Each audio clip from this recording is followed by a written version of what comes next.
They say when you shake hands with the devil, you never really let go. John Wick learned that lesson the hard way. This is the story of the night that proved it. Picture this: New York City, 2 years after the Continental burned. John Wick sits alone in a dimly lit apartment in Brooklyn. Not the Continental suite, not a safe house, just a regular apartment. 3rd floor walk-up, creaky radiator, the kind of place where normal people live normal lives, and he's trying to be normal again. On the table in front of him sits a single photograph. Helen, her smile frozen in time, back when the world still made sense, back when he thought he could actually leave all of this behind. Next to it, a half-empty glass of bourbon and a leather-bound journal he's been writing in. Therapy, the doctor called it. Writing down the memories to let them go. John called it torture. His knuckles are scarred, always will be. Some things don't heal, they just become part of who you are. He's older now, grayer, the kind of tired that seeps into your bones and makes a home there. But his eyes, they're still sharp, still scanning every shadow. Old habits die hard. Actually, they don't die at all. The clock on the wall ticks past midnight. He should sleep. He won't. He never really does anymore. Then his phone rings, not the burner phones he used to carry.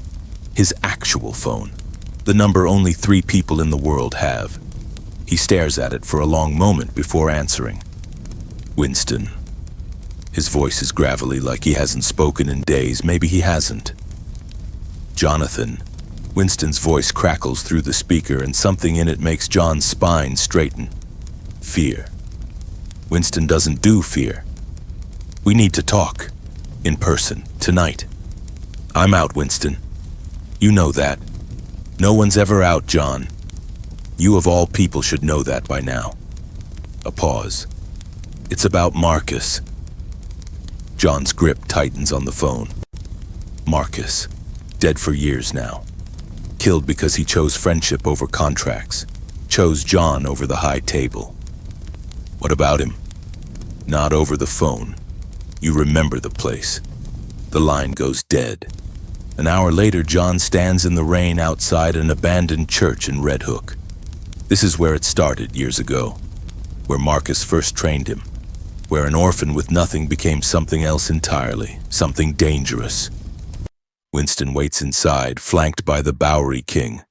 Both men look older under the flickering candlelight. Both men look worried. Didn't think I'd see this reunion, John says, stepping into the nave. Neither did we, the Bowery King replies, but desperate times. Winston produces a gold coin from his pocket. But this isn't continental currency. This one's different, older, a serpent eating its tail etched into the metal. The Ouroboros. You recognize this? Winston asks. John's jaw tightens. I thought they were destroyed, all of them. So did we. Winston sets it on the altar. Someone's activating the old contracts. The ones from before the high table, the blood pacts that can't be broken. Marcus made you sign one, the Bowery King says, before he died. Called it his insurance policy. Said if anyone ever came after you again, the contract would activate. Bind you to finish what he started. John stares at the coin like it's a live grenade. Marcus never told me about this. Because he hoped you'd never need to know, Winston says. But 3 days ago, someone killed the last surviving member of the Tarasov family.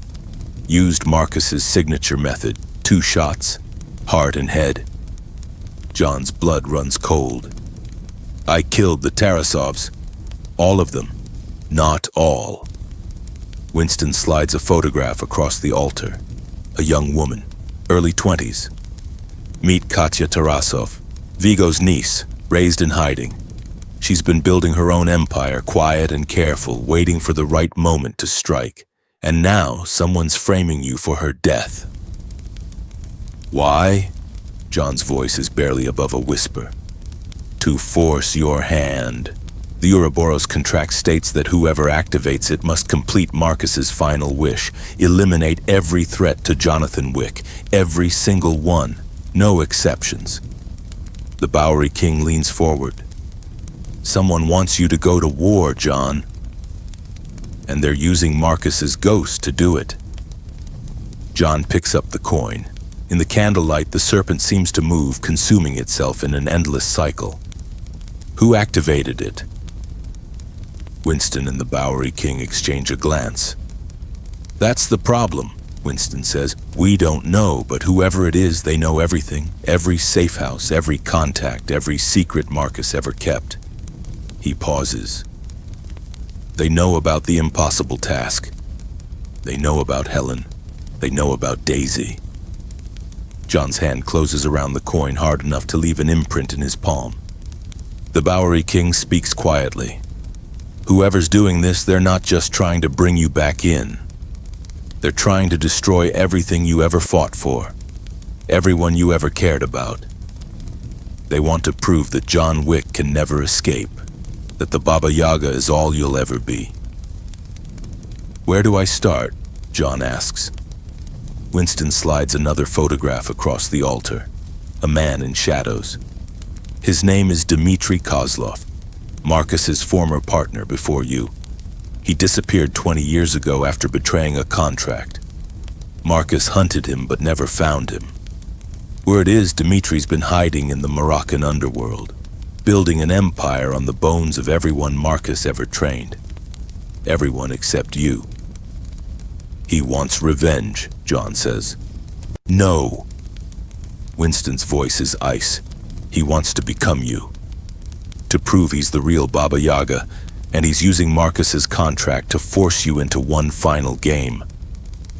The church falls silent except for the rain hammering against the stained glass windows. There's more, the Bowery King says. Dmitry's not working alone. He's got backing from someone inside the high table. Someone who wants you dead almost as much as he does. John looks up. Who? The Harbinger. The name hits like a bullet.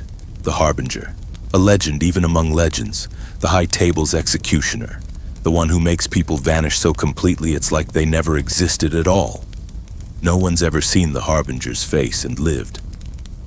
Why would the Harbinger want me dead? John asks. I completed my task. Killed the Elder. The table's been restructured. Winston's expression darkens. Because you did something no one else has ever done, Jonathan. You didn't just survive the underworld. You transcended it. You became the ghost story that ghost stories tell. And the Harbinger? They can't have that. Can't have someone prove that escape is possible. 72 hours later, John Wick stands on a rooftop in Casablanca. The city sprawls below him, a maze of ancient streets and modern corruption. Dmitry's fortress sits in the heart of it, a converted warehouse guarded by an army. John's wearing his signature black suit, Heckler & Koch P-30L holstered under his arm. Glock 26 at his ankle. Kevlar lined everything. He looks like he's dressed for a funeral. In a way, he is. The Bowery King's voice crackles through his earpiece. You got 12 minutes before their shift change. After that, you're looking at triple the guards. Understood, John replies. John, Winston's voice cuts in. Remember, Dmitry wants you alive, wants to break you in front of the whole underworld. Don't give him the satisfaction. John checks his weapons one last time. I won't. He drops from the rooftop. What happens next is poetry written in violence. John moves through that fortress like a ghost, like smoke, like the Baba Yaga of legend. Suppressed shots in the darkness, bodies dropping without a sound. He's not angry, not vengeful, just efficient, inevitable, like a force of nature.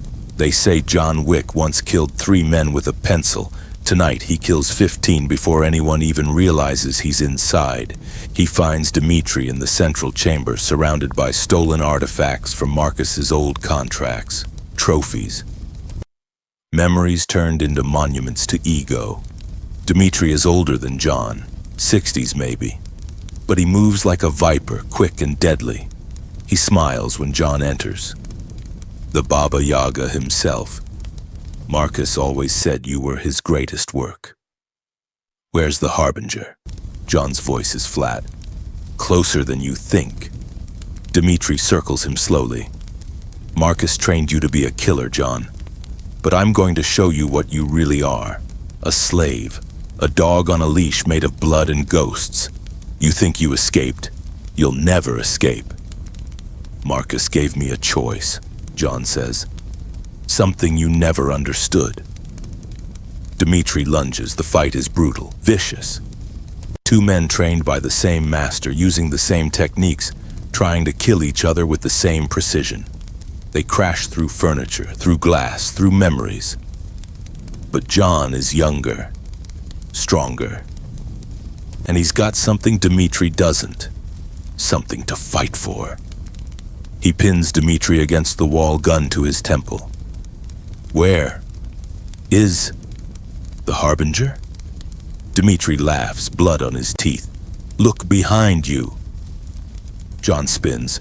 Standing in the doorway is a figure in white, face obscured by a porcelain mask, the Harbinger. Hello, Jonathan, says a voice he hasn't heard in years. A voice he thought was gone forever. The Harbinger removes the mask. It's Helen. John's gun drops. Surprised? She asks, stepping into the light. Older, harder, eyes cold as winter. You thought I died. The whole world did. That's what made me perfect for the role. No, John's voice breaks. You died. I buried you. I mourned you. You buried a body, Helen says. The high table needed the Harbinger. I needed to disappear. We made a deal. Your wife dies. Their weapon is born. She moves closer. Did you really think they'd let you go, John? Let you have peace? You're too valuable, too dangerous. So they gave you a reason to retire, gave you grief to drown in. And when you were soft enough, weak enough, they'd pull you back in. I loved you, John whispers. I know. Helen's voice is devoid of emotion. That's what made it work. The Ouroboros coin falls from John's hand, clattering on the floor. Marcus knew, Helen continues. Before he died, he figured it out. That's why he created the contract. To force you to face the truth. To kill every threat, including me. John looks at the woman he loved. The woman he killed for. The woman who broke him so completely he became a myth. I can't, he says. Then you'll never be free. Helen raises her gun. And neither will I. They say the greatest battles aren't fought with bullets. They're fought with choices. John Wick makes his choice. The gunshot echoes through the Casablanca night. When the smoke clears, Helen lies on the ground, the Ouroboros coin clutched in her hand. John stands over her, gun trembling. I'm sorry, he whispers. She smiles, actually smiles. Don't be. You just set us both free. Her eyes close. John burns the warehouse to the ground. Dmitri's body, the artifacts, the contracts, everything. He stands in the flames watching his past turn to ash. The Bowery King and Winston find him at dawn, standing by the ocean. It's done? Winston asks. John nods. What now? John looks out at the water, at the horizon where the sea meets the sky, where one world ends and another begins. Now I disappear, for real this time. They'll come looking, the Bowery King warns. Let them. John turns. His eyes are different now, empty, free. The Baba Yaga is dead. Let him stay that way. He walks away, into the crowd, into the world, into whatever comes next. They say every legend casts a shadow, and when the legend dies, the shadow remains, haunting, waiting, watching. Somewhere in the world, John Wick is still out there, not a killer, not a weapon, Just a man trying to find peace in a world that won't let him have it. But if you listen carefully on quiet nights, you might hear it. The sound of a single gunshot somewhere far away. A reminder that some ghosts never truly rest. They just wait for the right moment or for the right reason and for one last dance.